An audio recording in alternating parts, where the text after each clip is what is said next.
Hello students, मैं हूं S Chandrawat. स्वागत है सभी का आदर्श एजुकेशन ग्रुप के इस ऐप के ऊपर। आशा करता हूं सभी कुशल होंगे और अपनी पढ़ाई को बिल्कुल सुचारू रूप से जारी रखे हुए होंगे।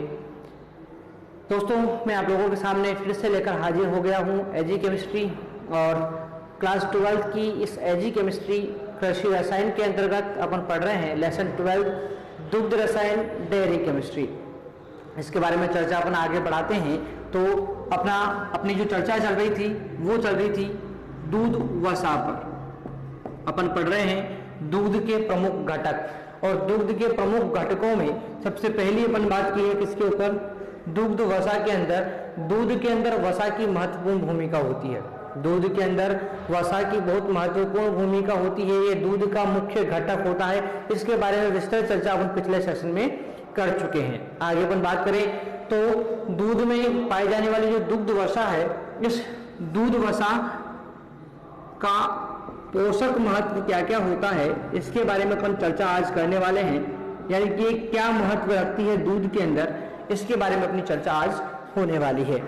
तो सभी विद्यार्थी बिल्कुल पेन पेपर लेकर तैयार होंगे और अपनी पढ़ाई को जारी रखने के लिए बिल्कुल दुरुस्त होंगे। देखो प्यारे विद्यार्थियों, अपन जानते हैं कि भारत के अंदर अधिकांश व्यक्ति जो है वो शाकाहारी हैं और उनके भोजन के अंदर जो ऊर्जा का मुख्य स्रोत होता है उसके रूप में वो क्या ग्रहण करते हैं? पशु वसा ही ग्रहण करते हैं। ठीक है, यानी कि भारतीय अधिकांशतः क्या है? शाकाहारी हैं और वे अपने भोजन के स्रोत के रूप में जो वसा होती है, पशु वसा, जो पशुओं से अपन को प्राप्त होती है, चाहे वो दूध के रूप में प्राप्त हो, ठीक है, तो इस प्रकार से अपन क्या करते हैं? पशु वसा को ही अपन ग्रहण करते हैं। ठीक है, घी से अपन कार्बोहाइड्रेट की तुलना में अधिक ऊर्जा प्राप्त करते हैं, क्योंकि घी जो होता है एक वसा है। वे अपन जो है दूध से बने हुए उत्पाद है, इनको शाकाहारी व्यक्ति जो होते हैं वो ग्रहण करते हैं और इनको उससे क्या होता है? वसा प्राप्त होती है। ठीक है, तो इस प्रकार से अपन किस प्रकार से दूध वसा जो होती है वो मानव शरीर के लिए जो है पोषक महत्व का कार्य करती है, इसके बारे में चर्चा अपन करने वाले हैं। एक एक करके अपन ध्यानपूर्वक यहाँ पर देखते हैं। सबसे पहला बिंदु पोषक महत्व में, सबसे पहला बिंदु तो मैं बताता हूं आप लोगों को। भारतीय अधिकांशतः शाकाहारी हैं जो भोजन में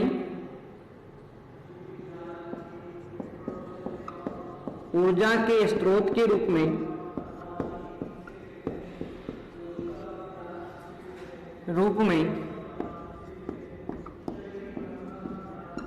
पशु वसा को ही ग्रहण करते हैं।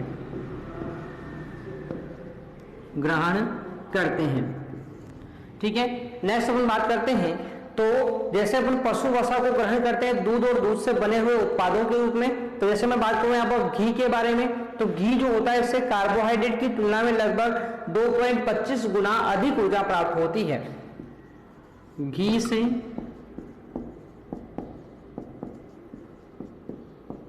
कार्बोहाइड्रेट की तुलना में 2.25 गुना अधिक ऊर्जा प्राप्त होती है, जो है क्या? ये दुग्ध वसाई है, जो दूध के अंदर मुख्यतः पाई जाती है। इसके अलावा अन्य महत्व की बात क्या होगी सर? तो देखो, दुग्ध वसा में मैंने आप लोगों को बताया था फास्फोलिपिड पाया जाता है और इसका बहुत अधिक उपयोग होता है। ठीक है, तो दुग्ध वसा के अवयव फास्फोलिपिड का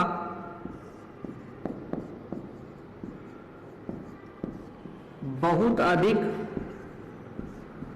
महत्व होता है फास्फोलिपिड का बहुत अधिक महत्व होता है, जैसे यह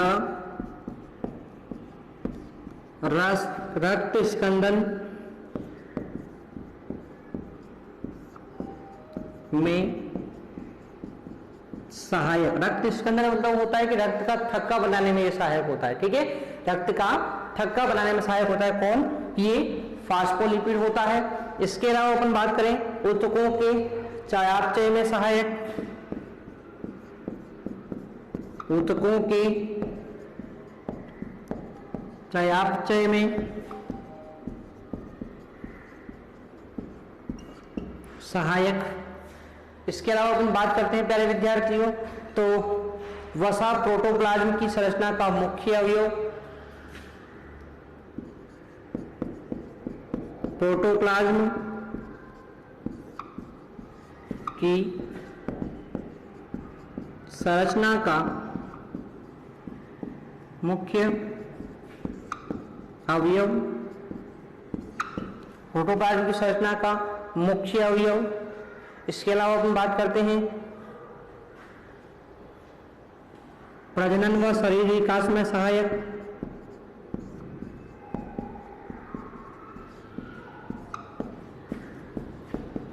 शरीर विकास में सहायक, प्रजनन शरीर विकास में सहायक, कोशिकाओं के पोषण,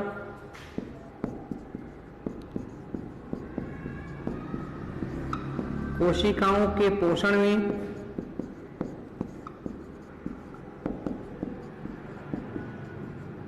सहायक। नेक्स्ट बात करते हैं अपन, तो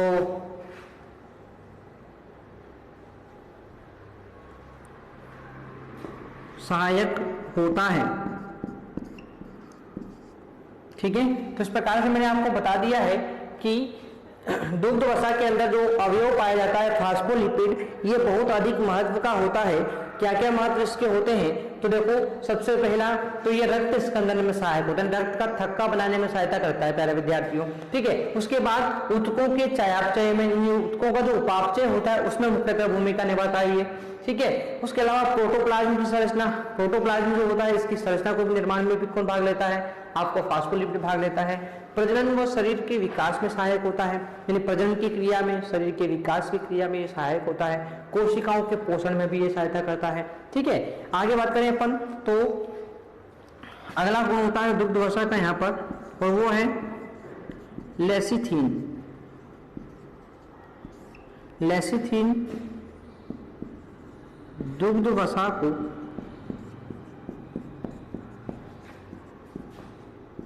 सुरक्षित रखने में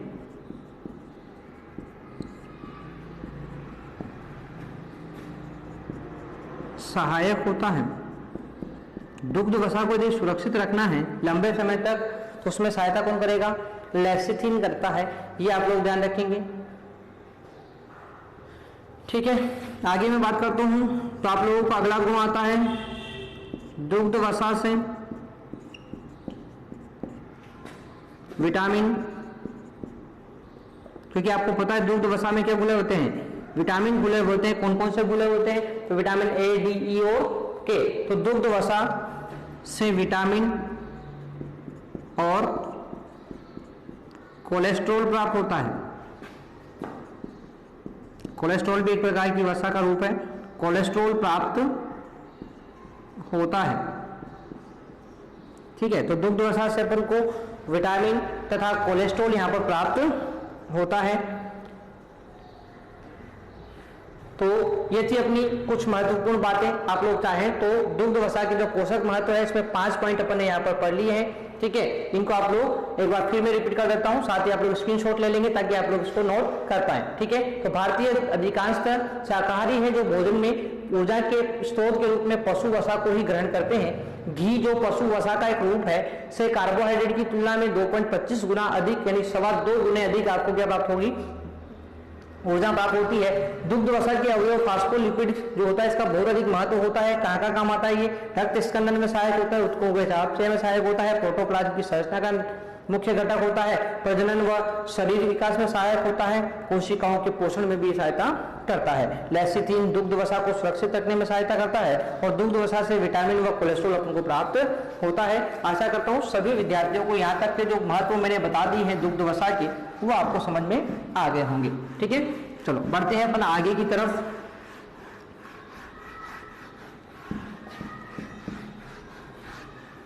ठीक है, देखो आगे क्या होता है। नेक्स्ट आप लोगों से पूछा जाए कि अगला महत्व क्या है सर, तो देखो अगला महत्व होता है कि दुग्ध वसा से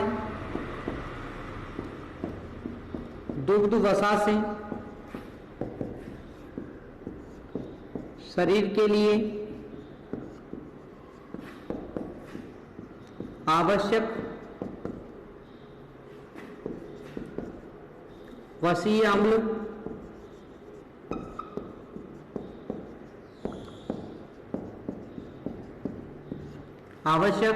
वसीय अम्ल जैसे लिनोलेइक अम्ल,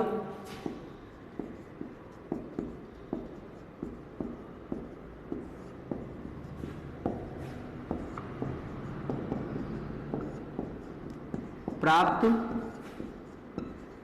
होता है, लिनोलेइक अम्ल प्राप्त होता है। ठीक है, आगे बात करते हैं अपन। तो अगला गुण क्या है दुग्ध वसा का भाई, तो देखो दुग्ध वसा का अगला गुण होता है कि इसमें कम द्रव्यमान बिंदु वाले वसीय अम्ल होने के कारण पाचन संस्थान में इसका पाचन शीघ्र होता है। यानी यहां पर क्या होता है, इसमें कम द्रव्यमानांक वाले वसीय अम्ल पाए जाते हैं, इसलिए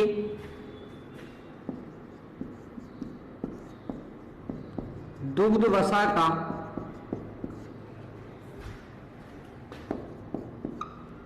पाचन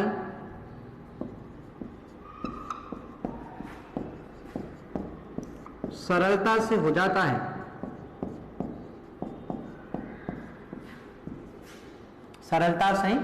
है। तो एक और गुण अपन ने यहाँ पर पढ़ लिया है, दुग्ध वसा से शरीर में ये आवश्यक वसीय अम्ल जैसे कि लिनोलेइक अम्ल आपको प्राप्त हो जाता है। साथ ही इसमें कम द्रव्यमानांक वाले वसीय अम्ल पाए जाते हैं, इससे क्या होगा कि जो पाचन होता है वो सरलता से हो जाता है। कम द्रव्यमानांक का मतलब होता है गलनांक। प्यारे विद्यार्थी, क्या होता है गलनांक, यानी कि गलनांक कम होता है इसलिए अपने शरीर के अंदर इनका पाचन क्या हो जाता है, वो सरलता से हो जाता है प्यारे विद्यार्थियों। ठीक है, तो ये था अपना दुग्ध वसा जो अपन ने कल पढ़ी थी कि दूध के जो अंदर अपन बात करते हैं मुख्य घटकों के बारे में, तो सबसे प्रमुख घटक दुग्ध वसा होता है और इसके बारे में जानकारी मैं आपको विस्तार पूर्वक यहाँ पर दे चुका हूँ। सभी विद्यार्थियों को ये बिल्कुल समझ में आ गई होगी। ठीक है, चलो अब बात करते हैं दूध के अगले मुख्य घटक के बारे में। और दूध के अंदर उपस्थित मुख्य घटकों के अंतर्गत जो दूसरा घटक आता है वो आता है प्यारे विद्यार्थियों लैक्टोज या दुग्धम। ठीक है, तो दूसरा घटक है दुग्धम। ठीक है, लैक्टोज है। ठीक है, चलो तो दुग्धम या लैक्टोज जो होता है इसके बारे में अपन यहाँ पर पाए जाते हैं। अब देखो भाई, सबसे पहले मैं आपसे बात करूं प्यारे विद्यार्थियों कि दुग्धम होता क्या है। तो देखो दुग्धम जो होता है ना, लैक्टोज जो होता है, ये दूध में उपस्थित कार्बोहाइड्रेट होता है। इन दूध में जो कार्बोहाइड्रेट पाया जाता है उसको अपन क्या बोलते हैं, दुग्धम या लैक्टोज कहते हैं। तो यहाँ पर एक सिंपल सी परिभाषा तो अपन लिख सकते हैं कि यह दूध में उपस्थित कार्बोहाइड्रेट होता है। आपको पता होना चाहिए नेचुरली जो दूध होता है वो मीठा आपको दिखाई देता है, और मीठा इसलिए होता है क्योंकि वहां पर क्या पाया जाता है, दुग्धम पाया जाता है और लैक्टोज पाया जाता है, और इस लैक्टोज के कारण ही वो क्या होता है, मीठा होता है प्यारे विद्यार्थियों। ठीक है, तो दूध के मीठे होने का मुख्य कारण क्या है, यही दुग्धम या लैक्टोज होता है। ठीक है, आगे बात करते हैं अपन यहाँ पर। तो ये भी लिख लेते हैं साथ में कि दूध जो होता है उसमें कार्बोहाइड्रेट पाया जाता है। यह दूध के मीठा होने का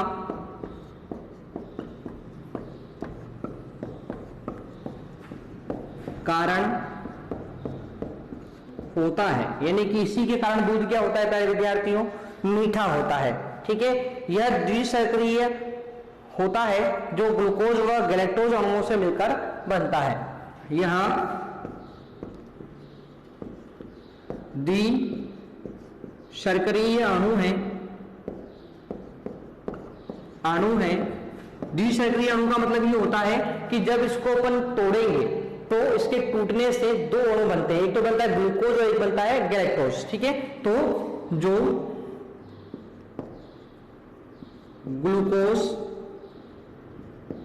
ग्लूकोज तथा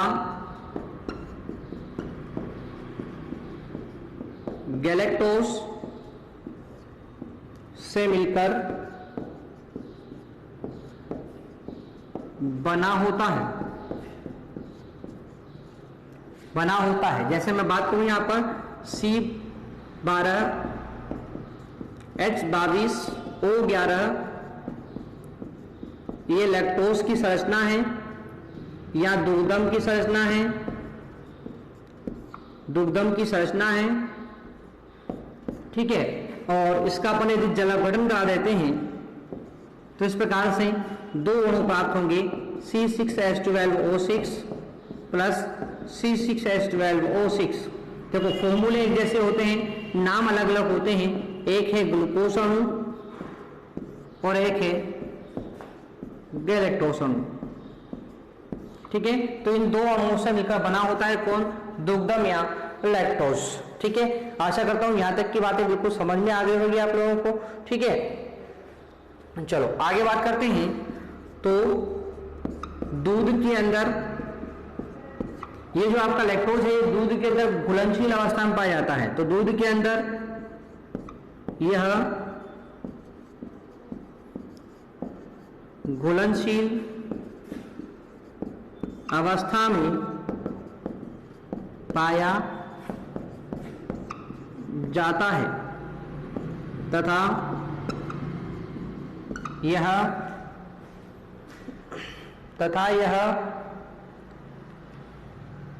ऊर्जा का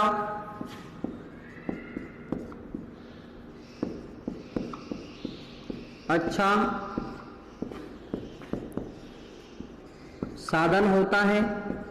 देखो आपको पता होना चाहिए कार्बोहाइड्रेट से अपने शरीर को तुरंत ऊर्जा प्राप्त होती है ना। तो यहाँ पर जो बात करेंगे अपन कि ये कार्बोहाइड्रेट जो होता है ना, ये जो दुग्धम है, ये क्या होगा, ऊर्जा का अच्छा साधन होता है। 1 ग्राम दुग्धम से 1 ग्राम दुग्धम से कितनी ऊर्जा प्राप्त होती है? सर आप बोल तो रहे हैं कि ये ऊर्जा का अच्छा स्रोत होता है, पर ये कैसे होता है? तो मैं बता दूं आप लोगों को कि 1 ग्राम दुग्धम में 4.0 कैलोरी ऊर्जा प्राप्त होती है। ऊर्जा प्राप्त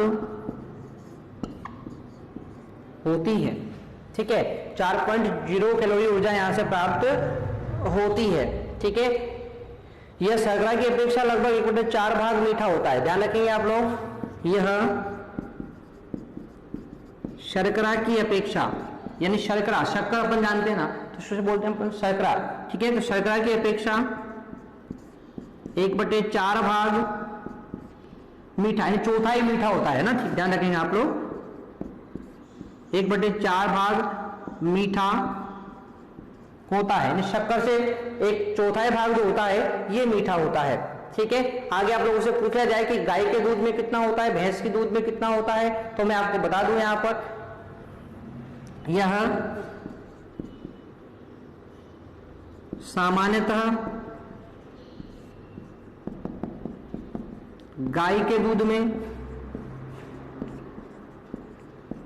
4.9 प्रतिशत,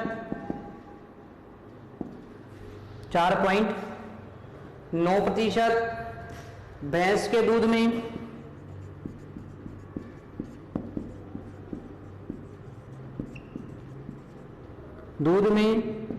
5.48% तथा मानव दूध में तथा मानव दूध में 6.98% पाया